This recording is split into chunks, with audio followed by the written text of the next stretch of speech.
안녕하세요. 오늘 소개해드릴 책은 하완 작가의 하마터면 열심히 살 뻔했다 라는 책입니다. 열심히 살 뻔하다니 다들 열심히 살아서 잘 살려고 하고 있던 게 아닌가? 그냥 마음 편히 포기하고 살라는 얘긴가? 항상 그렇다 할 결과 없이 열심히만 살아온 나한테 하는 말 같았다. 무엇보다 겉표지에 팬티만 입고 세상 편히 누워있는 아저씨가 세상 부러워 보여 책을 읽게 되었다. 작가 하완이라는 사람은 40대 일러스트레이터이다. 평범하게 회사에서 직장 생활을 하면서 월급 받고 일을 했다. 돈을 벌 수 있다는 사실에 감사했다. 그러던 중 회사 생활에 지치고 남들과의 경쟁에 지쳐서 회사를 관둔다.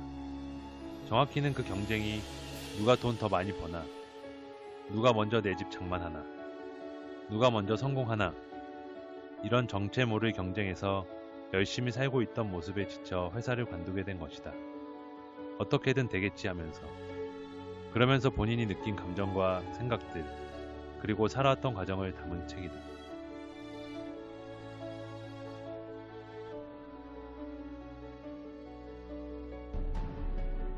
내 열정도 닿는다.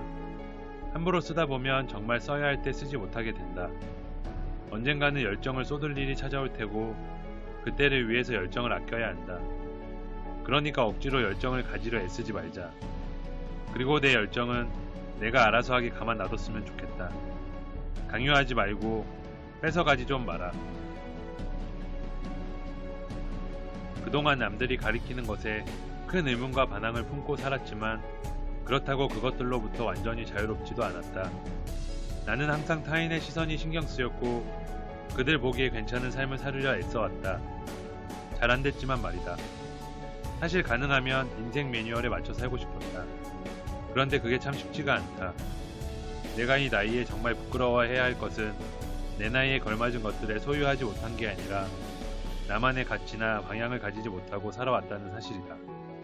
내가 욕망하며 쫓은 것들은 모두 남들이 가리켰던 것이다. 남들에게 좋아 보이는 것들이었다. 그게 부끄럽다. 현명한 포기에는 용기가 필요하다. 실패를 인정하는 용기, 노력과 시간이 아무런 결실을 맺지 못했더라도 과감히 버릴 줄 아는 용기, 실패했음에도 새로운 것에 다시 도전할 수 있는 용기. 현명한 포기는 끝까지 버티다 어쩔 수 없이 하는 체념이나 힘들면 그냥 포기해버리는 의지박약과는 다르다. 적절한 시기에 아직 더 가볼 수 있음에도 용기를 내어 그만두는 것이다. 왜? 그렇게 하는 것이 이익이니까. 인생에도 손절매가 필요하다. 타이밍을 놓치면 작은 손해에도 그르칠 일이 큰 손해로 이어진다. 무작정 버티고 노력하는 것만이 능사가 아니다. 지금 우리에겐 노력보다 용기가 더 필요한 것 같다.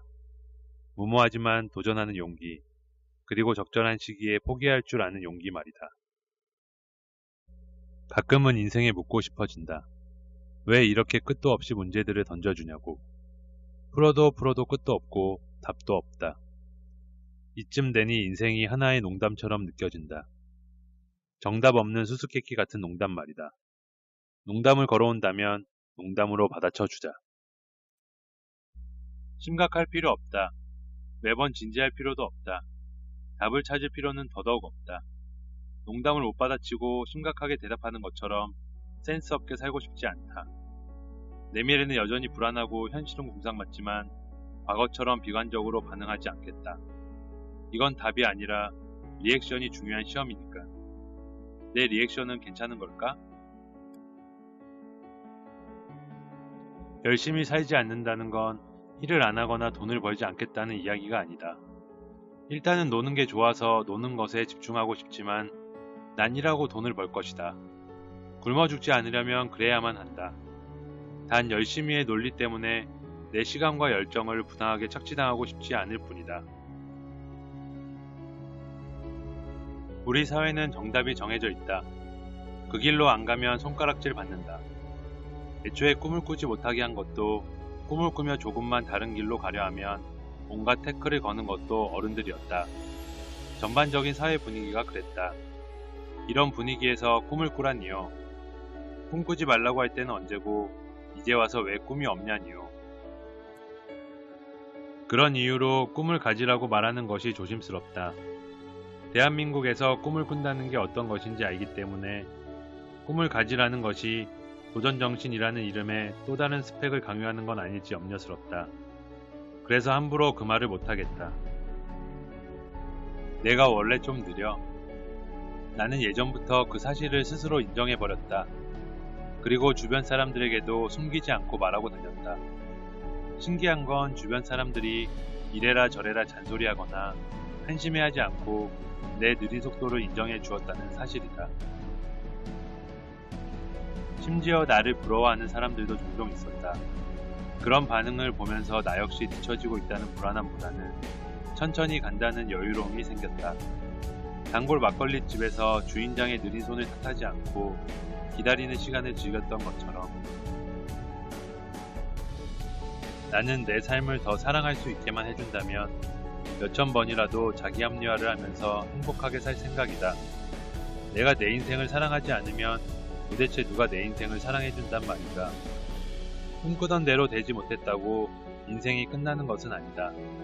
우리는 우리에게 주어진 이 삶을 끌어안고 계속 살아가야 한다. 그러니까 이건 관점의 차이다. 꽝 대신 닭이라고 하면 뭔가 덜 좋은 걸 얻는 것 같지만 꽝 대신 치킨이라고 하면 이야기는 달라진다. 치킨은 사랑이니까. 당장이라도 맥주캔을 따고 싶을 만큼 흥분된다. 지금 우리의 삶은 닭이 아니라 치킨이다. 행복하지 않을 이유가 없지 않을까?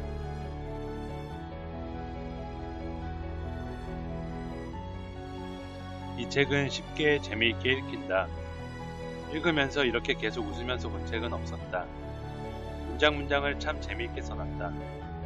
게다가 중간중간에 있는 사파와 문장들이 웃음을 선사한다. 모든 구절이 공감 또 공감이다. 누가 내 생각과 내 이야기를 이 속에 써놓은 듯이 공감이 계속되는 내용들이었다. 그 공감은 위로를 준다. 나만 그렇게 힘든 게 아니었구나. 나만 그렇게 생각하는 게 아니었구나. 나는 혼자가 아니구나. 이런 동질감을 느끼게 해줌으로써 공감은 위로로 바뀐다.